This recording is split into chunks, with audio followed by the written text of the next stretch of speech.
FTP நேயர்களுக்கு வணக்கம். கரூரின் மிக பெரும் துயர சம்பவத்திற்கு பிறகாக தாவேகா தலைவர் விஜய் அவர்களுடைய மெத்தன போக்கை நாம் குறிப்பிட்டு பல காணொலிகளை பேசணும். ஏன் தாவேகா தலைவர் மட்டும்தான் இதுக்கு பொறுப்பேற்கணுமா? அரசு பொறுப்பேற்க கூடாதா? அரசுக்கு என்னென்ன மாதிரியான இதுல பொறுப்பு இருக்கு அப்படின்னு அதை பத்தியே நம்ம பேசணும். என்ன மாதிரியான முன்னேற்பாடுகள் செய்யப்பட்டிருந்தா இந்த சம்பவத்தை தடுத்து இருக்கலாம் அப்படின்னு நம்ம பேசணும். கரூர் பெருந்துயர சம்பவத்திற்கு பிறகாக கரூர் மக்கள் தாவேகாவை எப்படி பார்க்கிறார்கள் என்பதை பற்றியும் நாம் காணொலி போட்டு இருக்கிறோம். கரூரில் நடந்த இந்த பேரிழப்பானது தமிழக அரசியல் களத்துல என்ன மாதிரியான மாற்றத்தை ஏற்படுத்தியிருக்கு, குறிப்பா அரசியல் கட்சி தலைவர்கள் இதை எப்படி பயன்படுத்தி கொண்டார்கள், குறிப்பா இது அரசியலாக்கப்பட்ட ஒரு சம்பவமாக மாறி இருக்கிறதா என்றெல்லாம் நாம் பேசி முடிச்சோம். இந்த வரிசையில இப்பொழுது இந்த கரூர் சம்பவமானது சிபிஐ விசாரணைக்கு மாற்றப்பட்டுள்ளது. சிபிஐ விசாரணை என்பது முழுக்க முழுக்க பாஜகவின் கைகூலி என்று விஜய் அவர்களே இதற்கு முன்பாக விமர்சித்து பேசியிருக்கிறார். தாவேகா சார்பில் பரப்புரை கூட்டங்கள் 5 மாவட்டங்களை சென்று முடிச்சிருக்கிறாங்க. இதற்கு முன்பாக தாவேகா என்ன மாதிரியான பொதுக்கூட்டங்கள் பேசியிருக்காங்க, என்ன மாதிரியான கண்டன ஆர்ப்பாட்டங்கள்லாம் பண்ணியிருக்காங்கன்னு பார்த்தோம்னா, ஒண்ணு அஜித் அவர்களுடைய அந்த படுகொலை லாக்அப் டெத்துக்கு எதிராக தமிழக அரசை கண்டித்து பேசுறாங்க. அந்த கண்டித்து பேசின பொதுக்கூட்டத்துல தாவேகா தலைவர் விஜய் அவர்களாக இருக்கட்டும், பொதுச் செயலாளர்களா இருக்கட்டும், ஆதவ அர்ஜுனா அவர்களா இருக்கட்டும், அந்த ஒரு லாக்அப் டெத்துக்கு காரணம் தமிழ்நாடு அரசு காவல்துறையை சேர்ந்தவர்கள். காவல்துறையை கண்டித்து எங்கேயுமே பேசல. காவல்துறைக்கு அனைவரும் ஒத்துழைப்பு கொடுங்க, எங்களுக்கு சிறப்பான ஒத்துழைப்பு கொடுத்த காவல்துறைக்கு நன்றின்னு எங்க காவல்துறையால் ஏற்பட்ட ஒரு சம்பவத்துல தாவேகா தலைவர் விஜய் அவர்களும் அந்த பொதுச் செயலாளர் அவர்களும் மேடையில பேசினாங்க. ஏன் திமுக கூட்டணியில இருக்கக்கூடிய ஒரு சில கட்சிகள் கூட காவல்துறையின் மெத்தன போக்கு, காவல்துறையின் மிக தீவிரமான ஒரு செயல், இதை தமிழ்நாடு முதலமைச்சர் அவர்கள் கண்டு கொள்ள வேண்டும் என்பதெல்லாம் முன்வைச்சாங்க. சரியான குற்றச்சாட்டுன்னு ஒண்ணு இருந்தா அதை முன்வைக்கிறதுல தப்பு இல்லை. ஆனா அப்போ கூட இவங்க ஒரு சாஃப்ட் கார்னரோட தான் போலீஸோட இருந்ததை நம்ம பார்த்தோம். அப்ப என்ன சொன்னாங்க தாவேகா? சிபிஐ விசாரணை என்பது பாஜக கைகூலி. அதே மாதிரி சிபிஐ விசாரணைக்கு போறதெல்லாம் கிட்டத்தட்ட ஒரு 5 ஆண்டுகள் அந்த விசாரணையை தள்ளி போடுறதுங்க. அப்படியெல்லாம் டெலிவிஷன்லயும் கூட்டங்கள்லயும் பேசின இந்த தாவேகா இப்ப தமிழ்நாட்டுல அருணா ஜெகதீசன் அவர்களுடைய தலைமையில இருக்கக்கூடிய ஒரு நபர் விசாரணை வேண்டாம், அதே மாதிரி சிறப்பு புலனாய்வு பிரிவின் கீழ் விசாரிக்கப்பட்டு வரக்கூடிய எஸ்ஐடி விசாரணை கரூர் சம்பவத்துல விசாரிக்க கூடாதுன்னு தாவேகா சார்பில் உச்ச நீதிமன்றத்துல மேல்முறையீடு செஞ்சாங்க. அந்த மேல்முறையீட்டின் தீர்ப்பாக இப்பொழுது சிபிஐக்கு மாற்றப்பட்டிருக்கிறது. சிபிஐ விசாரணைக்கு போறதுக்கு முன்பாக எத்தனை குளறுபடிகள் பாருங்களேன். கிட்டத்தட்ட 16 நாட்கள் யாருமே வாயை திறந்து பேசல. இது தமிழக வெற்றி கழகமா இல்லை தலைமறைவு வெற்றி கழகமானலாம் பலரும் சோசியல் மீடியால விமர்சிச்சாங்க. ஏன் தாவேகாவில் இருக்கக்கூடிய தொண்டர்களே இது ஒரு சரியான அரசியல் போக்கு இல்லைங்க அப்படின்னு சொன்னாங்க. அரசியல் புரிதல் இல்லாதவர்கள் ஆரம்பத்துல வி ஸ்டாண்ட் ஃபார் விஜய் அப்படின்னு ஸ்டோரி போஸ்ட் ஹேஷ்டேக் போட்டாலும் கூட அண்ணன் போய் பேசி இருக்கணுமோ, இவர் இந்த தப்பை பண்ணிட்டாரோ, எப்படி மக்கள் ஏத்துப்பாங்கன்னெல்லாம் தாவேகா தொண்டர்களே ஒரு காலகட்டத்துல பேச ஆரம்பிச்சுட்டாங்க. ஆனா விஜய் அவர்கள் ஒரே ஒரு காணொலியை வெளியிட்டாரு. அந்த காணொலிக்கு பிறகாக அமைதியான ஒரு போக்கில தான் இருந்தாரு.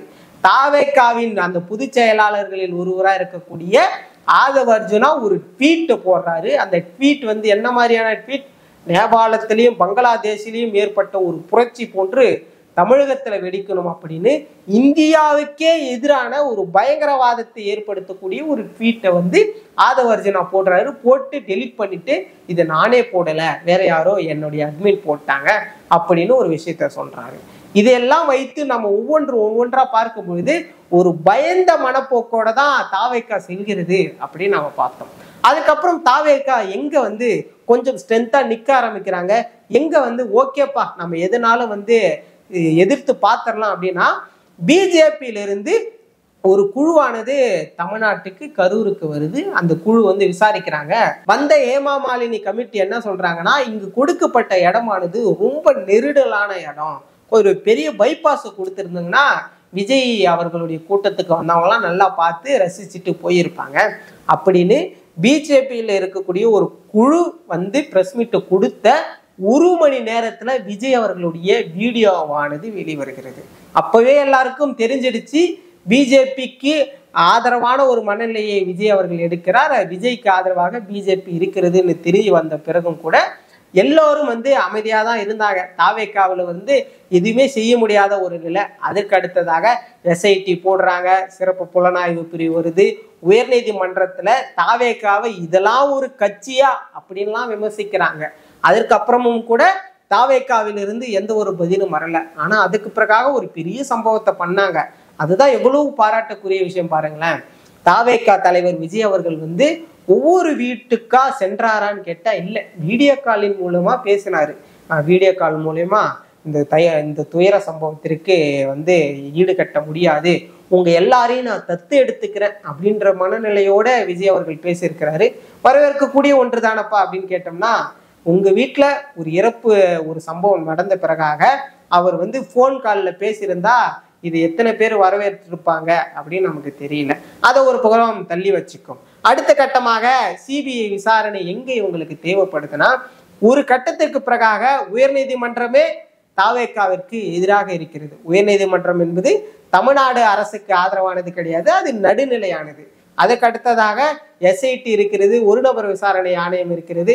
இதையெல்லாம் நம்மால வந்து தாங்க முடியாது, இவர்களை கட்டுப்படுத்திடுவாங்க நம்மளை அப்படின்னு எண்ணி எங்க போறாங்க, பாஜக ஆதரவா வந்தாங்கல்ல அந்த ஆதரவு கரத்தை தாவேக்கா நீட்டுறாங்க. ஒரு விஷயத்துல வந்து ரொம்ப ரொம்ப ரொம்ப தவற விட்டுறாங்க.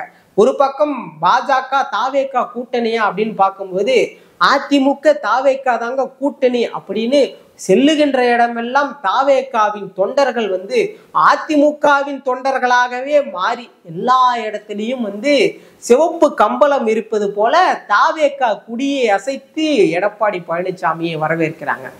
எவ்வளவு ஒரு இழிவான செயல் பாருங்க. ஒரு இறப்பை வைத்து அரசியல் செய்யக்கூடிய ஒரு ஈனப்பிறவைகளாக இவர்கள் இருக்கிறார்கள் என்பது இதை விட நம்ம என்ன சொல்லிட முடியும். 41 உயிர் பலியாயிருக்கு. இந்த இடத்துல ஒரு வலிமையான கூட்டணியை நாங்கள் கட்டமைப்போம்னு எடப்பாடி சொல்றாரு. அதற்கு ஆதரவு தெரிவிக்கலனாலும் பரவாயில்ல, ஒரு அறிக்கை விடலாம்ல, நமது தொண்டர்கள் யாரும் இந்த மாதிரியான மனநிலையோடு செல்லாதீங்க அப்படின்னு சொல்லலாம். ஆனா அதை வந்து விஜய் அவர்கள் வந்து கட்டுப்படுத்த முடியல. ஏன்னா ஃபுல் கண்ட்ரோலும் வந்து பிஜேபி ஓவர்டேக் பண்ணிட்டாங்க. அதனால எடப்பாடி அவர்கள் வந்து எப்படியும் அவரை நம்ம கிட்டதான கூட்டணி வந்தாகணும் அப்படின்ற மனநிலைக்கு இவர் வந்துட்டாரு. அதனால அதிமுக பாஜக தாவேக்கா கூட்டணி வந்து உருவாகி விட்டது அப்படின்ற ஒரு பிம்பத்தை தமிழ்நாடு முழுக்க கட்டமைத்து விட்டாங்க. இது வெறும் பிம்பம் தானங்க, அது எப்படி கூட்டணியா மாறும் அப்படின்றப்பதான் ஒரு விஷயம் வந்து பாஜக கையில் இருக்கு. அதுதான் விஜயோடைய குடுமி. உன் குடுமியை என் கையில வச்சுக்கிட்டு 2026 தேர்தல் வரைக்கும் நான் ஆட்டனா நீ வந்து நாடுற மாதிரி தானே ஆடணும். அதற்கு ஏற்ற மாதிரி தான் இப்போ சிபிஐ விசாரணையை பாஜக கையில் எடுத்திருக்கிறது. இதை வந்து நான் வந்து சிபிஐ வந்து குறைத்தோ ஏதோ சொல்லலை. ஏன்னா தாவேக்காவில் இருக்கக்கூடிய தலைவருமே தாவேக்காவின் பொதுச் செயலாளருமே சிபிஐ என்ன சொல்லியிருக்காங்க, பாஜகவின் கைக்கூலி கையால் கைப்பாவை அப்படின்னு சொன்னாங்க. அந்த கைப்பாவையில் ஒருவராக, அந்த கையில் சிக்கிய ஒருவராக இப்பொழுது தாவேக்கா தலைவரும் தாவேக்கா ஒட்டுமொத்த கட்சியும் இருக்கிறது. இனி பாஜக ஆடப்போகின்ற ஆட்டமானது தாவேக்கா வந்து எங்கெங்கெல்லாம் செல்ல வேண்டுமோ அதை வந்து பாஜக தான் வழி போட்டு கொடுக்கும் என்பதை போலதான் இன்றைய களமானது இருந்து கொண்டிருக்கிறது. ஒருவேளை சிபிஐ விசாரணை வந்து தாவேக்காவிற்கு ஆதரவா வரலன்னா அப்ப எல்லாருக்கும் தெரிஞ்சிரும்ல, இது வந்து தாவேக்காவும் பாஜகவும் கூட்டணி இல்லை, தாவேக்கா தனித்து தான் போட்டியிட போகிறது அப்படின்னா அப்போ ஒரு ட்விஸ்ட் பண்ணுவாங்க. என்னன்னா ராகுல் காந்தி அவர்கள் தான் விஜய்க்கு ஆதரவா பேசிட்டாரு அப்படின்னு. ஏன்னா காங்கிரஸுடைய ஒரு வழக்கறிஞர் தான் இன்னைக்கு தமிழ்நாடு அரசுக்கு ஆதரவாக பேசியிருக்கிறாரு. அதெல்லாம் நம்ம ஓரம் வச்சிருவோம். இப்ப பாஜக தாவேக்கா கூட்டணியா தாவேக்கா காங்கிரஸ் கூட்டணியா அப்படின்னு பார்த்தோம்னா தாவேக்கா எங்கேயுமே கூட்டணி இல்லை.